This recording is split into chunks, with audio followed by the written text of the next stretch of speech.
siap, saya akan menunjuk sana, saudara, untuk melakukan teknik modifikasi cuaca. Saya akan menelisiknya eksklusif.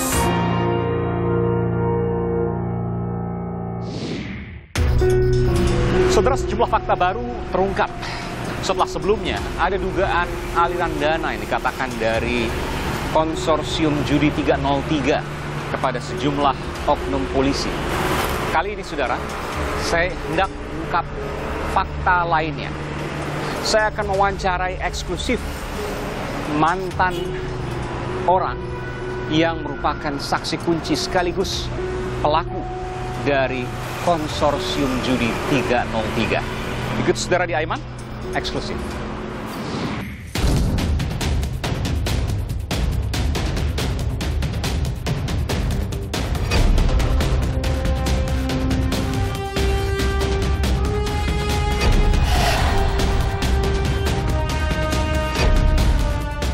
Yang diduga ada kaitannya dengan perjudian. 10 orang tersangka dan diduga terlibat dengan kelompok judi online kelas atas.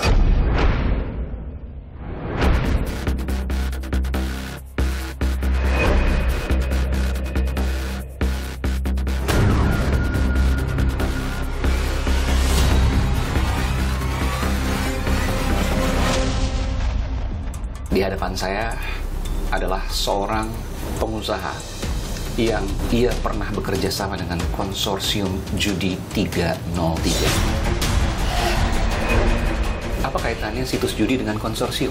Kalau konsorsium itu untuk keamanan saja di Indonesia, barangnya seperti itu. Untuk satu situs judi atau satu perusahaan? Yang paling besar bisa puluhan M. Puluhan miliar? Puluhan miliar. Per bulan? Iya, per bulan. Jadi kalau diperkirakan, konsorsium itu dapat satu bulan dari ribuan situs judi berapa kalau Anda hitung itu? Ratusan miliar.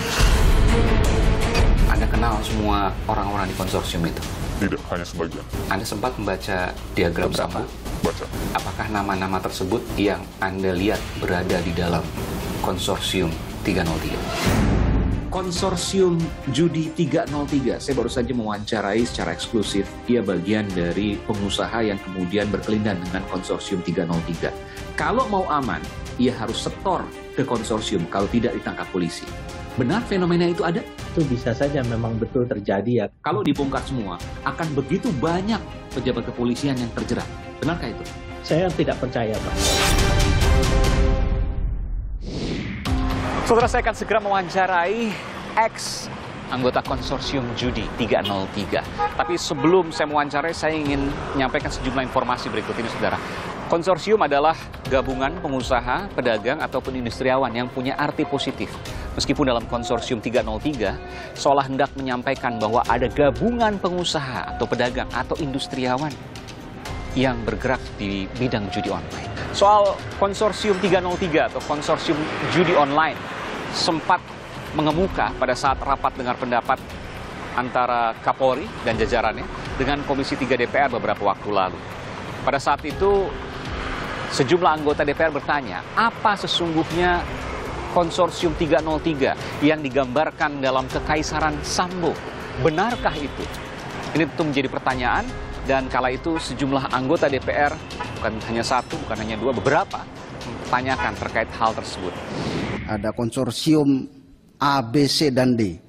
Saya kira ini perlu diperdalam, Pak Kapolri, kalau memang ini betul adanya.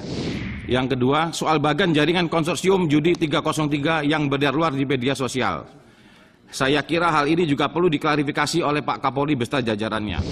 Dan pada akhir rapat, Kapolri, Jenderal Polisi Listio Sigit Prabowo sempat mengungkapkan jawaban terkait dengan diagram Kekaisaran Sambo yang terkait dengan konsorsium judi online atau konsorsium 303.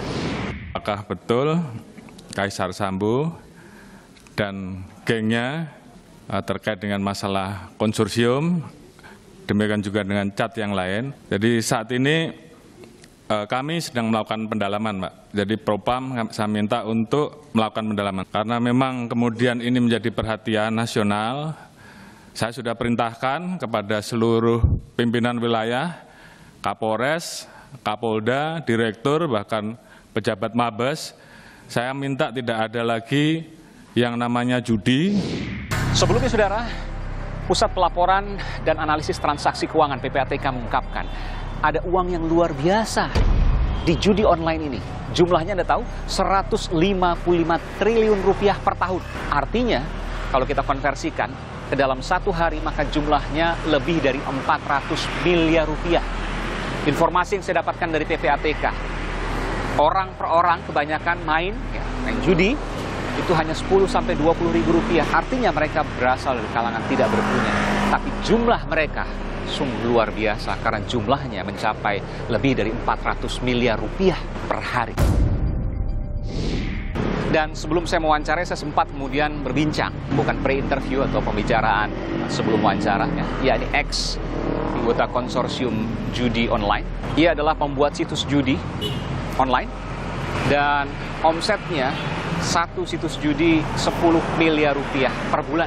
Angka yang luar biasa. Dan bahkan ia mengaku sampai saat ini situsnya masih ada. Namun ia sudah tidak berkecimpung di dalamnya karena ada hal yang memang nanti akan diceritakan kepada saya. Dan saat ini diperkirakan ada ratusan situs judi online yang biasa dimainkan oleh sejumlah warga di Indonesia. Apa kaitannya situs judi dengan konsorsium? Kalau konsorsium itu untuk keamanan saja di Indonesia.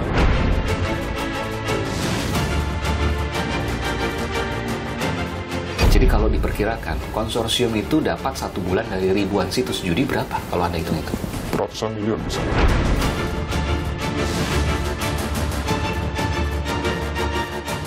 Terkait dengan masalah konsorsium, kami sedang melakukan pendalaman, Pak. Dan saudara, akhirnya di hadapan saya adalah seorang pengusaha yang ia pernah bekerja sama dengan konsorsium judi 303. Saya berhasil untuk membawanya ke sebuah tempat untuk saya wawancara terkait dengan konsorsium judi. Saya memanggilnya dengan nama samaran, yakni Ali. Mas Ali, apa kabar? Sehat selalu? Iya, baik. Sehat selalu, Pak. Saya mendengar Anda sempat menjadi narapidana, betul ya? Iya, betul, Pak. Bukan terkait kasus judi? Bukan. Kasus yang lain? Iya. Padahal Anda adalah pembuat situs judi. Betul ya? Betul, Pak. Apa yang Anda lakukan, Mas Ali? Saya buat desain websitenya dan menawarkan pada customer. Oh, jadi Anda membuat situsnya lalu menjual kepada pengusaha lain lagi? Iya, betul. Ada berapa yang Anda buat situs judi online itu? Untuk tahun kemarin terakhir puluhan lah. Puluhan? Iya. Rata-rata dari satu situs judi berapa yang bisa dapatkan omsetnya? Dari satu situs judi bisa sampai 20 M bisa. Satu situs judi? Iya. 20 miliar satu bulan? 20 miliar satu bulan bisa, 10 miliar bisa, Oke. 1 miliar bisa, tergantung tim marketingnya. Semua kembali lagi di tim marketing. Ada berapa situs judi di Indonesia yang Anda tahu? Ribuan. Ribuan? Iya. Anda membuat puluhan di antaranya? Iya. Dan Anda ditangkap bukan karena membuat situs judi, tapi karena ada hal yang lain. Iya. Nanti saya akan gali soal itu. Tapi kalau seandainya Anda bisa membuat itu dan kemudian Anda mengoperasikan, kenapa Anda mesti menjual kepada pihak ketiga? Kan bisa saja kemudian Anda tahu bahwa ini potensial luar biasa, lalu kemudian Anda buat dan Anda operasikan sendiri. Kan nggak masuk di logika? Iya, betul. Kenapa? Tidak bisa, karena butuh banyak tim. Untuk satu web itu butuh minimal 5-10 orang lah untuk mengoperasikan itu. 24 jam, seperti mulai dari CS, marketing, telemarketing, YouTuber. YouTuber buat influencer? Iya, untuk influencer. Oke. Terus? Dan iklan-iklan lain, seperti Facebook, Instagram, Twitter, dan YouTube. Dan Anda lebih senang untuk membuatnya saja? Iya, betul. Dan Anda tahu semua siapa pengusaha-pengusaha yang membeli situs Anda itu? Beberapa saya tahu. Lalu apa kaitannya dengan konsorsium 303? Kalau konsorsium itu untuk keamanan saja di Indonesia. Anda kenal dengan orang-orang di konsorsium? Iya, beberapa. Orang Indonesia semua? Iya, orang Indonesia semua. Apa kaitannya situs judi dengan konsorsium? Jadi gini, selama pas pandemi terakhir, tahun 2020, itu banyak yang diusir-usirin dari negara lain. Warga Indonesia mereka ya? Warga Indonesia. Sebelum mereka adalah bandar judi juga, bandar judi online. Iya. Lalu mereka kembali ke Indonesia, dan kemudian membuat di Indonesia. Melanjutkan. Oke. Lalu? Ya, setelah melanjutkan, harus ada keamanan di sini karena tidak mungkin menjalankan itu tanpa ada backup. Oh, waktu di luar negeri aman? Iya, dia aman. Kalau masuk ke Indonesia, pilihannya satu, Anda ditangkap atau? Jalan terus, tapi kalau untuk jalan terus nggak mungkin, karena di Indonesia banyak polisi pintar, Pak. Yang akan menangkap Anda? Iya. Tapi kok Anda nggak ditangkap? Atau orang-orang yang lain nggak ditangkap? Kenapa? Karena sudah bayar. Bayar kemana? Keamanan. Ke konsorsium 303. Konsorsium. Oh, jadi pemilik situs judi ini dia harus membayar ke konsorsium. Saya sebut konsorsium judi online ya. Lalu kemudian setelah bayar tidak ditangkap. Iya, untuk sebulan doang. Ada masa waktunya. Oh, sebulan sekali harus bayar. Loh, konsorsium ini kan bukan aparat kan? Aparat. Kan pengusaha. Aparat. Kerjasama antara pengusaha dan aparat keamanan. Anda tahu bahwa konsorsium Anda membayar kepada aparat atau Anda membayar kepada pengusaha? Bayar pada aparat. Langsung kepada aparat? Iya. Bukan ke pengusaha? Kerjasamanya seperti itu. Ya, tapi yang Anda bayarkan misalnya rekening kan? Nah, Anda tahu kan ya? Ketika Anda buat situs judi, lalu pengusaha membeli, lalu mereka membayar ke konsorsium, membayarnya itu ke rekening siapa? Ke rekening biasanya atas nama lain. Pengusaha? Iya. Berarti bukan aparat dong? Bukan aparat kan? Dari mana Anda bisa tahu kalau itu aparat? Karena aparat sendiri yang minta, lu transfer lu ke sini lu. Aparatnya itu oknum polisi? Iya, benar. Oknum polisi itu menghubungi kawan Anda untuk meminta menyetor. Lalu kemudian disetorlah dari pemilik situs judi tadi ke rekening atas nama seorang pengusaha, gitu ya? Iya, betul. Berapa yang disetor? Untuk satu situs judi atau satu perusahaan? Berapa yang disetor? Untuk satu situs judi atau satu perusahaan? Untuk yang kecil aja lah ya. Untuk yang kecil minimal 20 juta. 20 juta. Yang paling besar? Yang paling besar bisa puluhan M. Puluhan miliar? Puluhan miliar. Per bulan? Iya, per bulan. Dan itu rutin? Iya, rutin setiap bulan. Kalau tidak membayar, pasti ditangkap? Pasti ditangkap. Ditutup webnya. Yang menangkap itu adalah apakah oknum polisi yang tadi meminta uang atau petugas yang lain? Petugas yang lain. Yang mungkin tidak terkait dengan oknum polisi tersebut? Iya. Oke. Tapi bisa jadi diinformasikan bahwa ini ada bandar dan lain sebagainya. Iya, lalu kemudian datanglah polisi untuk menangkap Anda. Jadi boleh saya sampaikan, selama Anda membayar ke konsorsium, maka informasi itu tertutup. Iya. Anda dilindungi. Iya, betul. Tidak akan ditangkap. Tidak akan. Sampai sekarang ada berapa situs judi online yang Anda tahu yang masih beroperasi? Untuk sekarang saat ini sepertinya yang di Jakarta udah bersih. Yang di Bali masih ada. Di Bali? Sisanya luar negeri semua? Bali, Batam. Anda tahu lokasi-lokasi? Hanya tahu kota-kota besar ya. Oke. Waktu itu Anda di mana? Saya di Surabaya. Surabaya. Di Jakarta juga ada? Ada, tapi nggak saya fokusin di Jakarta. Servernya di luar negeri semua? Servernya di luar negeri semua. Ada Myanmar, ada Kamboja, ada Filipina, ada Vietnam. Ini ada dua hal ya, transfer ke konsorsium lewat bank lokal. Atas nama pengusaha itu. Kalau orang yang main judi, ya, siapapun warga, kan rata-rata 10.000, 20.000 itu berdasarkan temuan PPATK. Kecil-kecil, tapi banyak sekali, betul ya? Iya, betul. Oke. Itu bayarnya ke rekening apa? Rekening bank lokal. Bank lokal? Kan atas namanya ketahuan dong, ketika mau main judi online, dia harus transfer ke bank lokal atas nama orang yang bersangkutan, misalnya atas nama Anda, Ali misalnya. Ketahuan dong. Itu nama fiktif atau bukan? Ada yang fiktif, ada yang asli. Artinya kalau seandainya mau dibongkar, gampang dong? Bisa, tergantung niat. Ketahuan nggak sih kalau itu bayar untuk aliran dana judi online? Bisa ketahuan. Dari bukti transfer. Kenapa bukti transfernya? Transaksi yang mencurigakan. Dari mana kemudian terasa mencurigakan? Karena 10.000, 20.000 itu banyak banget. Iya, betul. Sehari bisa berapa itu? Berapa transaksi itu? Bisa ribuan. Satu situs? Satu situs ada beberapa. Biasa, satu situs sehari bisa ribuan? Untuk satu bank saja. Satu bank saja, karena ada beberapa bank pasti ya? Iya, dalam 1 jam misalkan bisa ratusan atau ribuan. Karena kita sudah memakai sistem auto deposit juga. Maksudnya? Auto deposit, jadi begitu orang deposit, mereka hanya baca nominal dan nama. Oke. Dan username, dia otomatis saldo akan masuk dan uang akan masuk, Kang. Lalu Anda ditangkap bukan karena judi tapi karena kasus lain. Kenapa? Anda punya salah apa sih terhadap konsorsium? Masalah... Karena Anda nggak store ke konsorsium? Ya, pertama nggak store. Kenapa Anda nggak store? Karena saya pikir cuma sebentar doang di Indonesia. Anda mau kabur ke luar negeri? Iya, kembali ke luar negeri untuk menjalankan bisnis judi online seperti ini. Karena dirasa lebih aman di luar negeri? Lebih aman. 100% lebih aman. Nggak ada uang untuk konsorsium? Tidak ada yang mengganggu-gugat karena di luar resmi. Resmi? Misalnya di mana itu? Misalkan seperti di Myanmar. Kami bekerja sama dengan perusahaan gaming atau perusahaan yang bisa dibantu oleh pemerintah sana. Kami akan memakai jasa seperti itu. Tapi transfer banknya tetap bank lokal di Indonesia? Iya. Cuma Anda berada di sana? Iya. Kalau Anda kembali ke Indonesia, maka Anda harus setor ke konsorsium? Iya, betul. Kenapa kembali ke Indonesia? Karena pada waktu pandemi disuruh kembali ke negara masing-masing. Iya, diusir kami. Iya. Berapa bulan Anda nggak bayar ke konsorsium? Kurang lebih 4 bulan. 4 bulan? Iya. Dan langsung ditangkap dengan alasan apapun? Iya. Jadi kalau diperkirakan, konsorsium itu dapat 1 bulan dari ribuan situs judi berapa kalau Anda hitung itu? 1 bulan? 1 bulan, ratusan miliar bisa. Ratusan miliar? Ratusan miliar bisa. Hitungan saya... Satu Indonesia ya? Iya, satu Indonesia. Ratusan miliar bisa. Ratusan miliar? Bisa. Kalau PPATK 155 triliun, ini transaksinya ya, 155 triliun rupiah setahun. Jadi perharinya transaksinya adalah 400 miliar rupiah lebih. Untuk konsorsium, fee-nya atau bayarannya atau suapnya itu ratusan miliar rupiah per bulan, perkiraan Anda. Bahkan bisa mencapai triliunan per bulan. Anda kenal semua orang-orang di konsorsium itu? Tidak, hanya sebagian. Anda sempat membaca diagram Sambu? Baca. Apakah nama-nama tersebut yang Anda lihat berada di dalam konsorsium 303? Iya, benar. Ada.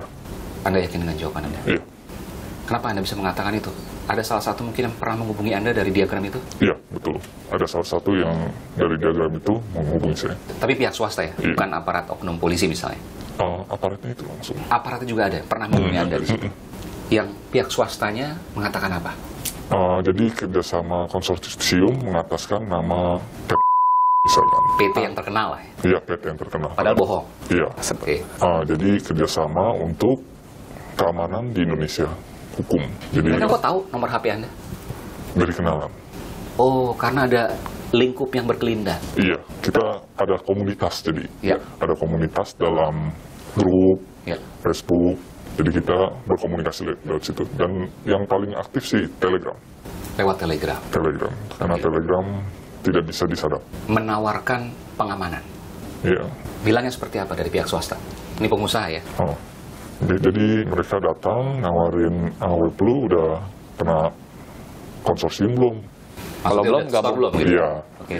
Kalau belum, gabung sama kita, karena kebetulan kita juga lagi cari beberapa rekan untuk jadi satu konsorsium dengan kami. Punya screen capture-nya apa? Screenshot-nya soal itu? Tidak ada. Anda nggak sempat menyimpannya? Iya. Atau bukti-bukti lain misalnya? Bahwa diminta untuk menyetor konsorsium dan lain sebagainya, ada? Kalau misalkan Telegram saya bisa dibuka lagi, bisa. Oh, ada? Bisa. Karena Anda sempat jadi narapidana, itu semua sudah disita ya? Iya, betul. Oke. Semuanya di Telegram. Ada bukti. Kalau pihak aparat oknum polisinya mengatakan apa? Oknum polisinya mendatangi langsung. Ke? Mendatangi langsung yang tempat-tempat yang udah di target sama mereka. Misalkan ada 5 target mereka dan 1 mereka dapat, ada yang bilang, ini web kamu belum ada konsorsium, mau gabung apa gimana gitu. Apa mau kita proses aja secara hukum. Oh, dia justru menawarkan bahwa ini gabung konsorsium nih. Iya. Yang datang Bintara atau Perwira? Saya kurang tahu karena saya bukan dari kepolisian, tapi mudah lah. 30-40-an. Tahu dari mana Anda kalau dia polisi? Karena sebelum datang pasti mereka mengenalkan diri dulu. Saya siapa, dari pihak mana, seperti itu. Kan bisa saja bohong. KTA. Oh, mereka tunjukkan KTA-nya? Iya. Jadi Anda tahu pangkat dan namanya? Sekedar tahu dong. Meskipun KTA kan juga bisa dibuat palsu. Bisa dibuat palsu. Betul. Jadi apakah itu benar atau tidak? Dari mana kemudian Anda bisa meyakinkan itu bahwa itu adalah aparat polisi? Setelah menguji. Oke. Menguji apakah benar dari polisi, kalau misalkan mau diproses seperti apa, kalau nggak diproses seperti apa. Okay. Kalau emang polisi kan pasti dia tahu. Dan ketika Anda tidak membayar, benar Anda ditangkap? Iya, betul. 4 bulan tidak membayar, sempat ada peringatan dulu, tolong dibayar, kalau tidak akan ditangkap. Peringatan nggak ada ya, tapi mereka cuma langsung tiba-tiba datang aja. Jadi nggak ada peringatan pertama, peringatan kedua untuk membayar ke konsorsium, tidak ada? Setelah mereka datangnya, baru mereka kasih peringatan gitu. Oke. Terbalik sistemnya, jadi mereka datang dulu baru kasih peringatan. Mau bayar nggak gitu? Iya. Anda mendekam di penjara berapa lama? Kurang lebih 2 tahun. 2 tahun? Dan sekarang sudah masa pembebasan bersyarat ya? Oke. Saya mendengar juga seluruh surat-surat Anda ditahan sampai saat ini, ijazah dan lain sebagainya. Ya, surat-surat pribadi sih. Iya, jadi Anda tidak bisa melakukan apa. Tapi kalau Anda keluar negeri nggak bisa dong? Ya, buat mungkin, paspor dan sebagainya. mungkin sampai saat ini mungkin tidak bisa, mungkin ke depannya tidak tahu. Anda sudah mencoba untuk mengajukan pelindungan ke lembaga negara misalnya, LPSK misalnya? Ya, sudah coba. Dan belum ada perkembangan lebih lanjut soal itu? Belum ada perkembangan. Kenapa Anda membongkar ini semua? Karena saya pikir sudah saatnya Indonesia keluar dari lingkaran seperti ini. Karena negara kita ini bisa hancur. Dengan judi? Iya. Apa kaitannya situs judi dengan konsorsium? Kalau konsorsium itu untuk keamanan saja di Indonesia.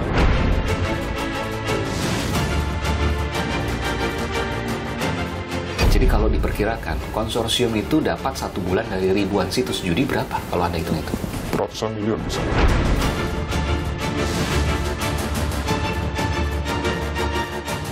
Terkait dengan masalah konsorsium, kami sedang melakukan pendalaman, Pak.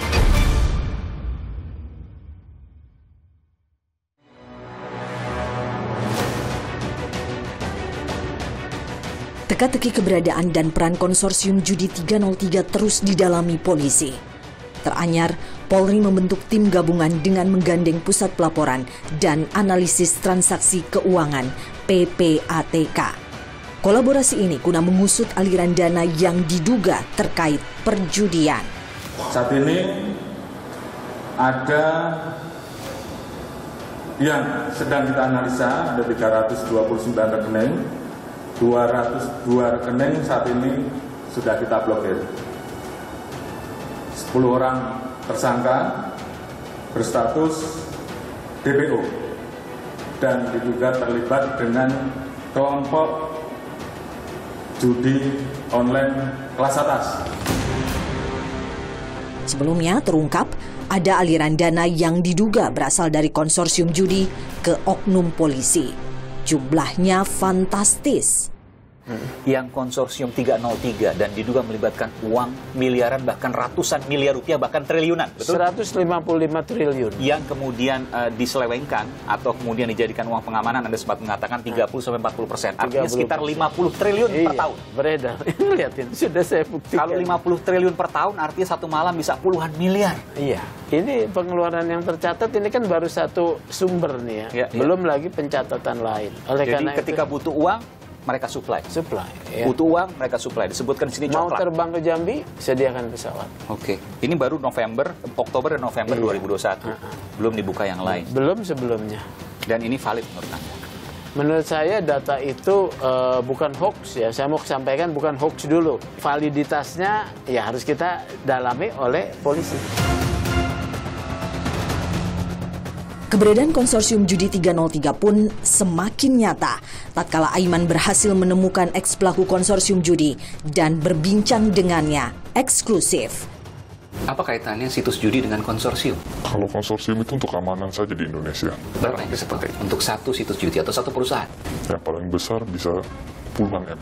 Puluhan miliar? Puluhan miliar. Per bulan? Iya, per bulan. Menarik. Benarkah ada keterkaitan erat pengelola situs judi online dan konsorsium judi yang melindungi, serta oknum polisi yang memegang hubungan dengan bos konsorsium? Lalu, apa kaitannya dengan kerajaan Sambo? Harapan publik tentu tertumpu pada Polri untuk menuntaskannya. Apa yang Anda lihat dari kegiatan Anda bertahun-tahun ya? Dari situs judi, berapa tahun total? Kurang lebih 3 tahun. 3 tahun. Apa yang Anda lihat di situ? Banyak orang tidak punya, banyak orang yang menengah bawah, bahkan dari kalangan bawah, yang justru banyak bermain judi. Iya, betul. 10.000, 20.000.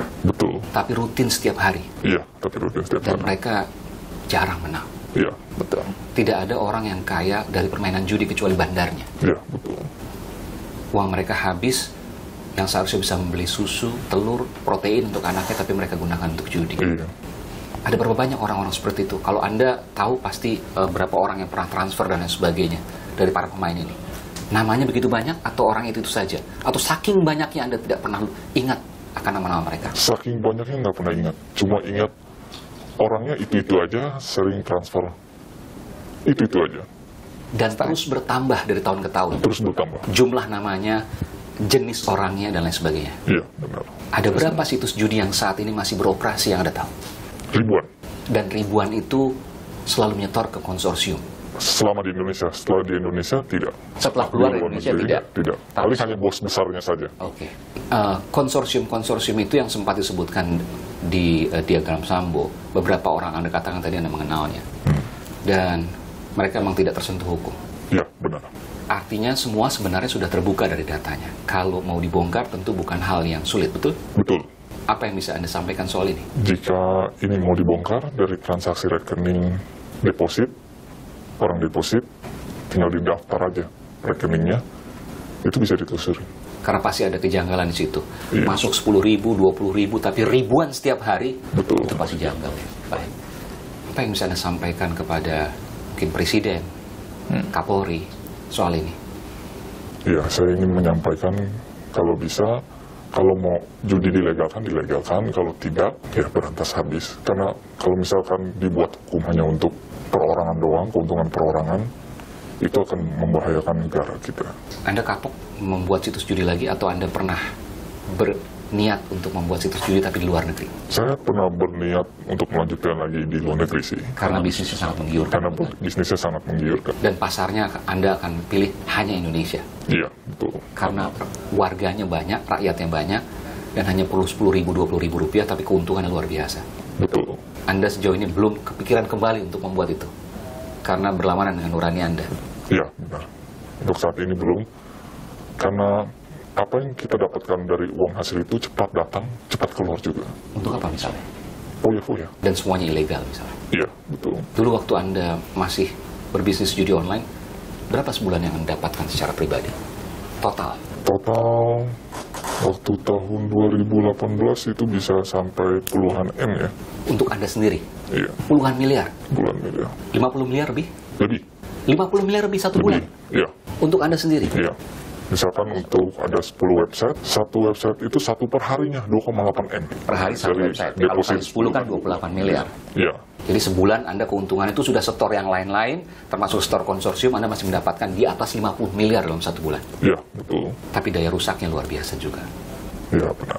Terakhir, apa yang akan Anda lakukan ke depan? Saya ingin minta perlindungan untuk membongkar perjudian di Indonesia. Membongkar itu? Iya. Termasuk juga konsorsiumnya? Iya.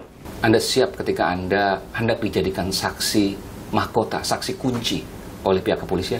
Ya, saya siap. Dan apa yang Anda sampaikan saat ini adalah yang sejujur-jujurnya? Iya. Bukan rekayasa, dan Anda mengatakan ini sesuai dengan pengalaman Anda? Iya, benar sekali. Termasuk juga Anda tengah meminta perlindungan saat ini ke lembaga negara ya? Iya, benar. Baik. Karena untuk mengungkap ini perlu tim katanya. Baik, terima kasih Bung Ali. Semoga apa yang Anda inginkan tercapai dan apa yang kemudian Anda khawatirkan tidak terjadi. Karena betul-betul merusak, karena yang bermain adalah orang kalangan bawah yang seharusnya bisa untuk protein anaknya, susu dan lain sebagainya untuk generasi bangsa ke depan. Baik, terima kasih Bung Ali. Sehat selalu. Sehat selalu. Terima kasih.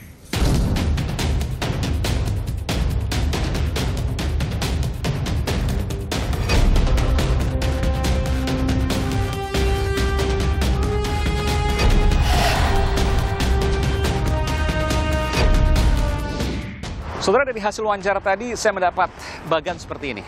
Ada pembuat situs judi online, lalu ia harus menyetor kepada konsorsium atau kelompok pengusaha, kelompok pedagang, atau bahkan mafia judi 303 atau judi online, yang kemudian ketika sudah menyetor maka ia tidak akan ditangkap oleh polisi. Itu yang disampaikan. Apakah terkait ketiganya? Tentu ini harus diselidiki oleh pihak kepolisian. Tapi yang jelas saya mendapatkan pengakuan apa yang ia dapatkan adalah hal yang ia alami. Dan ia juga merupakan mantan narapidana. Sejauh ini, saudara, polisian masih terus mendalami terkait dengan konsorsium judi 303, juga keterkaitannya dengan Kekaisaran Sambo yang berada dalam diagram Sambo. Apakah ada konsorsium judi?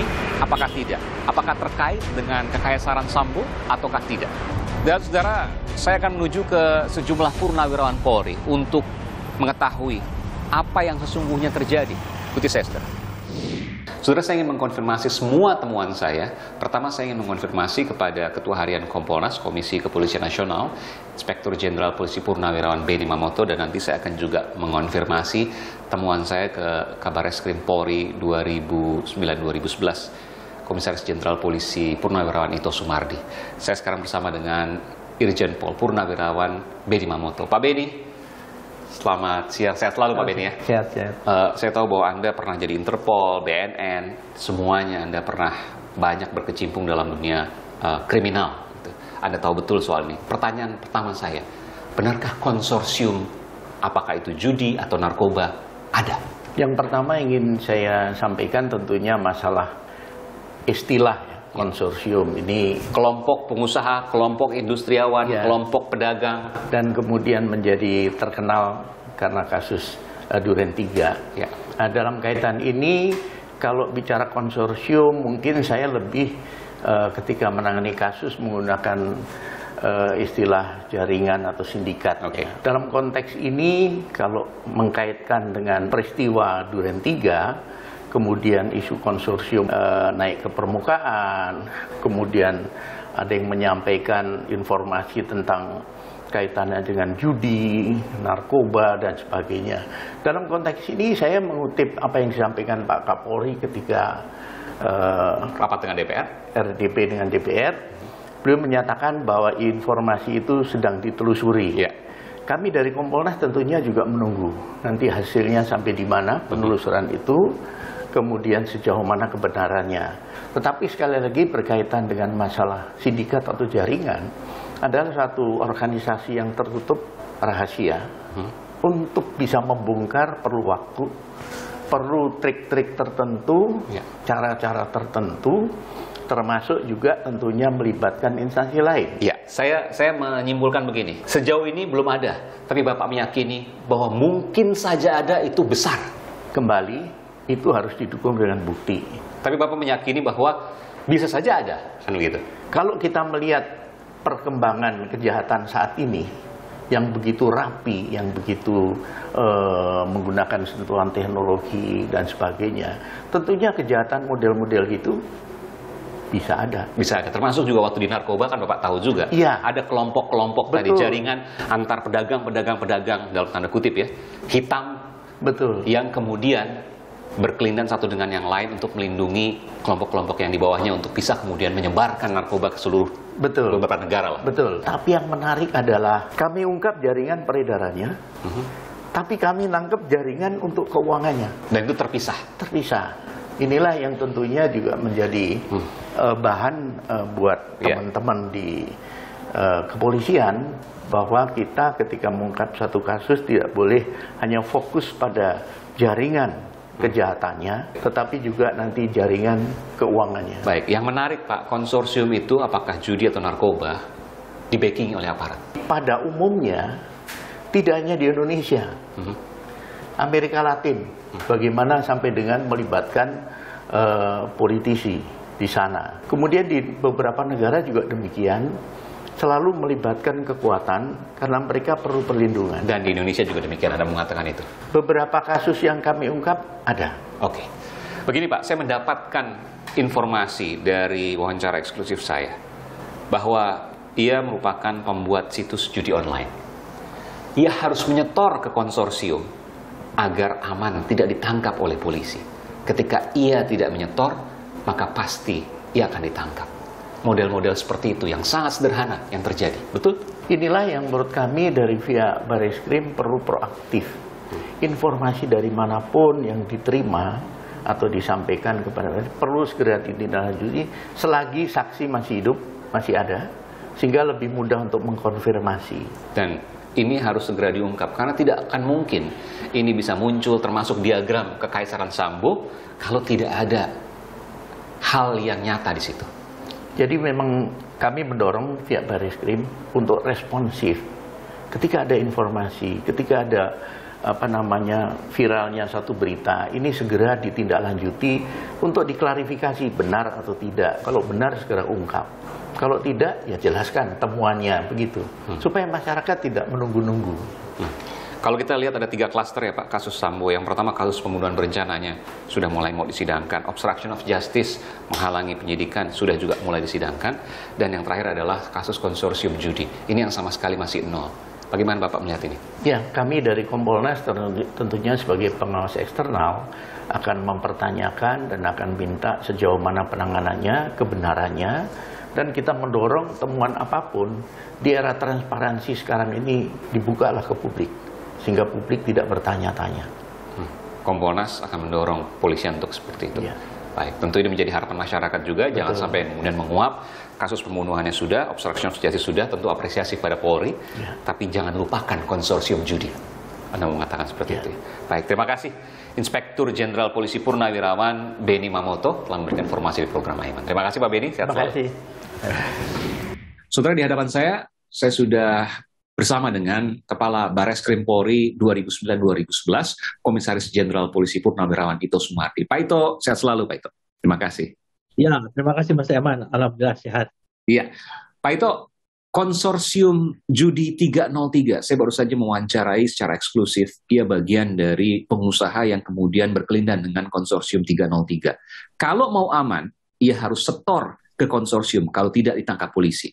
Benar fenomena itu ada? Kalau menurut saya itu bisa saja memang betul terjadi ya. Kenapa? Kalau judi itu dilarang, tentunya ini digunakan kesempatan ini orang oknum-oknum tertentu untuk membackingi. Ini yang saat ini kan yang beredar, itu adalah seolah-olah ini dilembagakan meskipun tidak boleh secara resmi, tetapi mereka menggunakan satu kewenangan daripada oknum tertentu yang mungkin diramaikan dalam dikatakan konsorsium ya, istilah mereka mungkin ya. Kalau saya mau tanya, waktu Pak Ito menjabat sebagai Kabar Reskrim atau menjadi pengalaman menjadi pimpinan Polri pada waktu itu, ada berapa oknum yang pernah diproses hukum atau ditangkap ya, sampai mungkin PTDH dipecat ya, terkait dengan konsorsium, apakah itu mungkin judi, narkoba dan sebagainya. Pernahkah itu ada?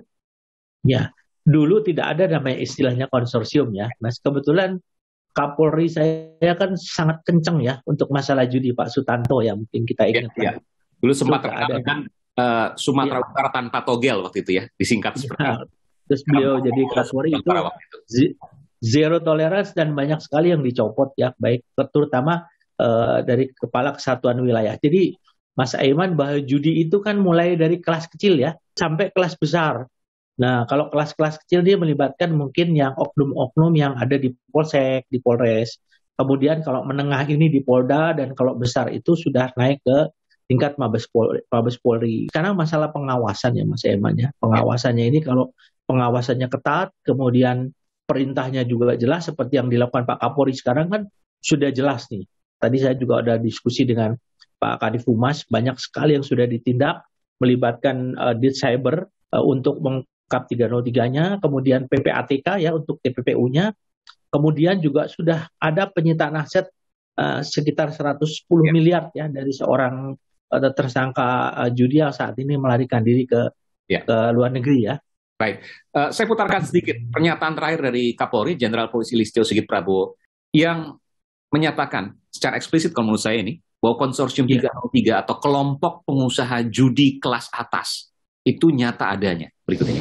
10 orang tersangka berstatus DPO dan diduga terlibat dengan kelompok judi online kelas atas. Ini adalah isyarat dari Kapolri bahwa mereka semua akan diberantas, Pak Ito? Ya, betul. Betul. Kita mungkin beliau juga baru menyadari ya, ada hal-hal yang di dalam tubuh Polri yang betul-betul harus dilakukan reformasi ya Mas Aiman ya. Terutama dengan mencuatnya kasus Sambo ini yang membuat kepercayaan masyarakat menurun ya. Terutama sekarang dengan semakin melebarnya kasus ini dengan konsorsium 303 itu ya. Ada suara-suara di luar sana yang menyatakan bahwa kalau dibongkar semua akan begitu banyak pejabat kepolisian yang terjerat. Benarkah itu? Saya tidak percaya Pak. Pengalaman saya selama di reserse 18 tahun ya. Kemudian dulu waktu saya masih pangkat kapten ya, Letnan 1 kapten itu kan masih belum ada larangan. Yaitu hampir di mana-mana anggota Polri itu ya istilahnya mendapatkan atensi lah ya. Tapi kan begitu ada larangan, otomatis mereka itu kan ingin mendapatkan perlindungan. Nah, perlindungannya mereka juga efisien juga. Mereka nggak mungkin kepada semua orang disebar, pasti hanya orang-orang tertentu, dan pasti yang lebih penting lagi mereka pakai yang di atasnya ya, yang punya kekuasaan, yang punya kewenangan, sehingga yang di bawah nurut. Oke, terkait dengan konsorsium Kekaisaran Sambo, narasumber saya mengatakan bahwa ia mengenal beberapa orang yang tersebut di dalam konsorsium itu dan pernah bertemu dari pihak swasta ya Pak. Dan ia tidak membantah bahwa konsorsium 303 itu ada, nyata adanya.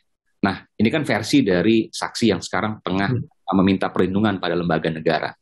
Yang ingin saya tanyakan, bahwa ketika itu kemudian diakui oleh salah seorang saksi, apa yang kemudian bisa dilakukan terkait dengan diagram Kekaisaran Sambo itu? Dari diagram yang tersebar selama ini, kalau saya melihat yang buat diagram itu pasti bukan orang sembarangan ya. Dan itu mungkin juga dari internal lah kira-kira ya. Karena kalau saya juga kebetulan, iya saya kan tukang bikin diagram juga dulu ya. Saya kira mereka juga membuat itu ya kan banyaklah anggota juga yang merasa bahwa ingin terpanggil lah ya untuk bisa menyampaikan hal-hal tapi tidak berani langsung disampaikanlah diagram itu. Itu tentunya akan dibuktikan. Ya. Kalau memang betul-betul ada indikasi, ada bukti-bukti, itu Pak Kapolri tidak akan toleransi sama sekali. Saya tahu betul Pak Kapolri, Pak Sigit itu, Pak. Baik, tentu ini menarik untuk terus kita cermati dan kita kawal sama-sama terkait dengan kalau kasus pembunuhannya sudah masuk ke persidangan, obstruction of justice juga tinggal konsorsium ini. Ini tentu menjadi hal yang menjadi perhatian masyarakat. Terima kasih Kabareskrim Polri 2009-2011, Komisaris Jenderal Polisi Purnawirawan Ito Sumardi. Terima kasih Pak Ito, sehat selalu.